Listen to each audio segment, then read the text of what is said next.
Msimu uliopita wa mashindano 2024-2025, Pacome Zouzoua aliwafanya mashabiki wa Yanga kutembea vifua mbele kwa kutetema ubingwa wa ligi kuu bara na kombe la FA, huku wakicheza hatua ya makundi ya ligi ya mabingwa Afrika kwa mara ya pili mfululizo. Jina lake lilikuwa likiimbwa kila kona, huku akifunga mabao 11 na kutoa assist 9 kwenye ligi, hivyo kuhusika katika mabao 20 kati ya 83 ambayo Yanga ilifunga. Ni sawa na kusema alichangia kwa 24%. Alikuwa akishindwa na Charles John Oswa wa Simba ambaye aliibuka mfungaji bora wa mabao 16 na assist 9 katika mjadala wa mchezaji bora wa msimu, lakini hata hivyo hapakuwa na sherehe hizo.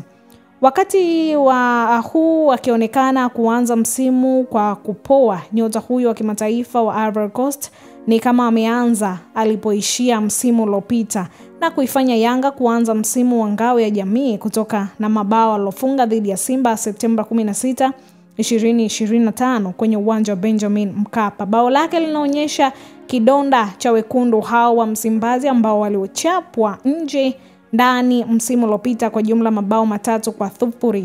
Mechi ya kwanza ilikuwa ya mabao 1-0, huku ya marudiano ikiwa na mabao 2-0 wakiwa chini ya Fadul Davis. Katika mechi 9 ambazo Yanga imecheza za mashindano yote msimu huu, Pacome amefunga mabao 8 na kutoa assist 2, mbali na bao la ngao ya jamii. Mawili amefunga katika hatua ya awali ya ligi ya mabingwa Afrika dhidi ya walioleta na Angola na Silver Striker ya Malawi. Ilikuwaje? Yanga ilianza safari yake kimataifa huko Angola kwa kucheza dhidi ya Waliete inayoonewa na kocha wa zamani wa Azam Bruno Ferri. Licha ya kwamba hakufunga katika mechi hiyo ya kwanza walioibuka kwa ushindi wa mabao 3-0, alikuwa mwiba katika mechi ya marudiano na kufunga bao 1 wakati wakiibuka na ushindi wa mabao 2-0, hivyo kuongeza mbele kwa jumla ya mabao 5-0. Katika hatua ya pili, Yanga ilijikuta ikianza vibaya mechi ya mkondo wa kwanza huko Malawi kwa kukubali kipigo cha bao 1-0 dhidi ya Silver, mechi iliyofanyika mabosi wa timu hiyo kuachana na aliyekuwa kocha wa kikosi hicho Romain Folz kwa makubaliano ya pande zote mbili. Lakini Yanga ikawa na kazi ya kufanya katika mechi ya marudiano jijini Dar es Salaam. Pacome aliibuka tena na kuonyesha tofauti kwa kukichapa bao la pili dakika 34 baada ya Dickson Job kufunga na kuongoza dakika ya 6 na kuifanya timu hiyo ya wananchi kutinga hatua ya makundi kwa mara ya 3 mfululizo. Katika mechi hizo Pacome amefunga bao 1 na kutoa assist 2. Bao hilo lilikuwa katika mechi ya mwisho ya Yanga dhidi ya KMS wakati wakiibuka na ushindi wa mabao 4-1 kabla ya kalenda ya FIFA.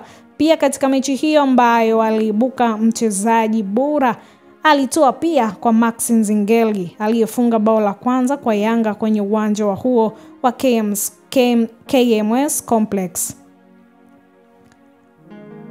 Fundi huyo alikuwa rekodi ya Oktoba 10, 2025 wakati Ivory Coast iliibuka kwa ushindi wa mabao 7-0 dhidi ya Silver, lakini huku akicheza kwa dakika 90 zote na kuwa sehemu ya historia, kwani ushindi huo ulifanya Ivory Coast kujikita tiketi ya kucheza fainali za kombe la dunia mwakani 2026 ambazo zinaandaliwa kwa ushirikiano wa mataifa matatu: Marekani, Canada na Mexico.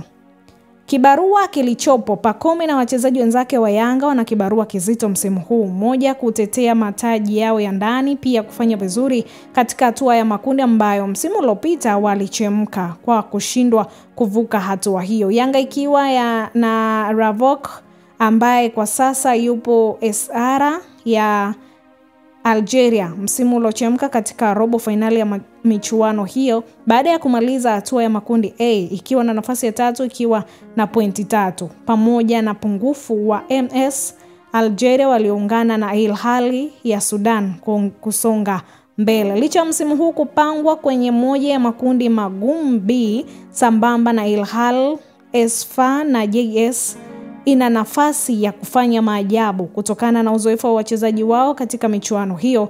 Ikumbukwe hii ni mara ya 3 mfululizo kwa Yanga kutinga hatua ya makundi. Hii ni Gift Online TV, endelea kusubscribe, kushare, kulike pamoja na kucomment ili uzidi kupata taarifa za kimichezo, burudani pamoja na taarifa za kijamii.